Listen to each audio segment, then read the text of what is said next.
One of my DID headmates who is not active on our social medias yet as of this time, is partly, like, part of him is based on Don Quixote from the book Don Quixote by Miguel Cervantes. And this personality of mine used to, when we were a teenager and were in love with that book, just presented as Don Quixote. But because our alters at that time were not really as connected with each other or like talking with each other, as we do now, that our dissociative amnesic barriers have like broken down and we can like hear each other. He in our teens presented like solidly as like Don Quixote, but now at this time in our life, presents in different ways as like a combination of different characters and also like kind of merged over with a fairy. So for a time he was sort of presenting as like a miniature Don Quixote that would be on our shoulder with like fairy wings. And then now he's presenting more like a dark elf character from one of our favorite video games merged over with Don Quixote, still with fairy wings, and he can still change his size to like fit on our shoulder and rest on our shoulder and whisper stuff to us. That part of us isn't really active on our socials. A lot of our personalities are active on our socials. The other thing is, a lot of our personalities actually use multiple names. So, this can be kind of confusing because sometimes we use multiple names for the same head part. For example, X and Oro are the same person. Sammy and Joseph used to be different people, but merged into one person, so go by both Sammy and Joseph now as like a combined entity. And then there was some other headmates we had that got kind of absorbed back into just being like subconscious parts of our brain, where they were conscious parts of our brain that were self-aware and able to speak through our body for a time, and then we healed their trauma, and now those parts of us kind of got absorbed back into just being a part of the whole, if that makes sense.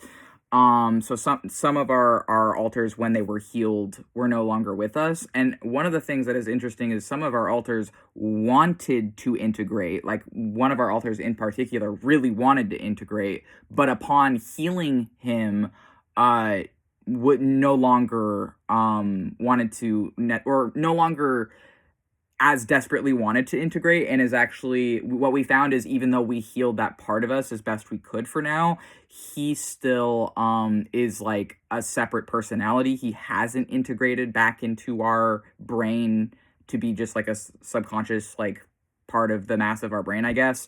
So that part, it's interesting because like some of the ones who maybe didn't want to integrate or didn't like say that they wanted to integrate did integrate, and some of the ones who wanted to integrate couldn't integrate, which is like, I don't know how that works. I'm just relaying my own personal experience here as a DID system. So anyways, why was one of my personalities Don Quixote, and still partially is, but now he's also like presents in other ways too. It's because when we read that book when we were around like 17 or so, I think we read that book, we were like around 17 to 18. I think we were 17 actually when we read it. And it was the summer before senior year of high school that we read it. And the thing was that at that time, we had never seen any sort of media whatsoever that accurately, in our opinion, portrayed how we felt. We didn't know we were a DID system back then. We didn't know that we were autistic. We didn't know we were a DID system. We just knew we were different.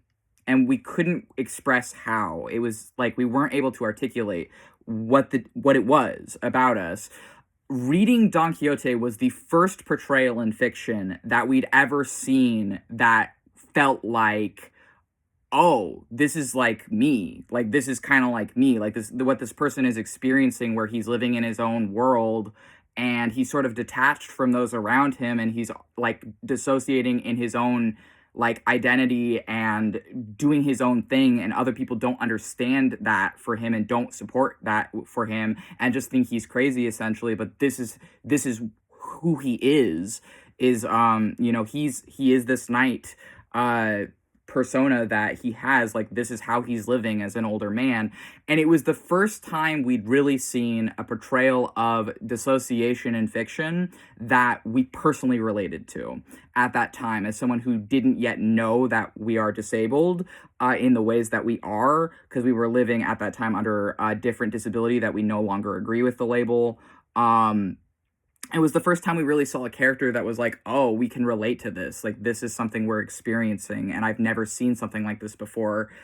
So we kind of fell in love with the character and with the book and with everything because it reminded us of ourselves, and it reminded us of the pain we were experiencing in ourselves, of being just sort of like ignored by the world and misunderstood and outcasted, and feeling like it's better to be the master of your own life, even if people call you crazy for it and don't understand it, than to conform and be miserable either way, essentially. So we actually like essentially took the opposite of what I think a lot of people take to be the meaning of that story, because a lot of people take it's like, oh, it's the dangers of dissociating through fiction, it's the dangers of fiction is how a lot of people portray Don Quixote. But for us reading it, it was the opposite. It was sort of like relief. A lot of relief came from reading it, because it was like, here is a character, here is a man who's been driven to such a dissociative state where he believes he's a knight and he's going out and doing these things, but he's free in a way in doing that, and he's free from the vitriol of his society and time, because he doesn't care what they think of him. He's just going to do his own thing and face the consequences of that. And so it's kind of funny, because we originally read that book out of spite. We read the book Don Quixote out of spite for a history teacher we hated. Because we first heard about Don Quixote when we were in, like, 7th grade. We were in 7th grade. We were in 7th grade, and we had a history teacher who would yell at the class and call us stupid twits. He'd get so angry yelling at the class that he would get red in the face. His name was Mr. Bowser. And the same year I was at that middle school, there was a school stabbing. Like, one kid stabbed another kid, and the kid that was stabbed had to be airlifted to a hospital.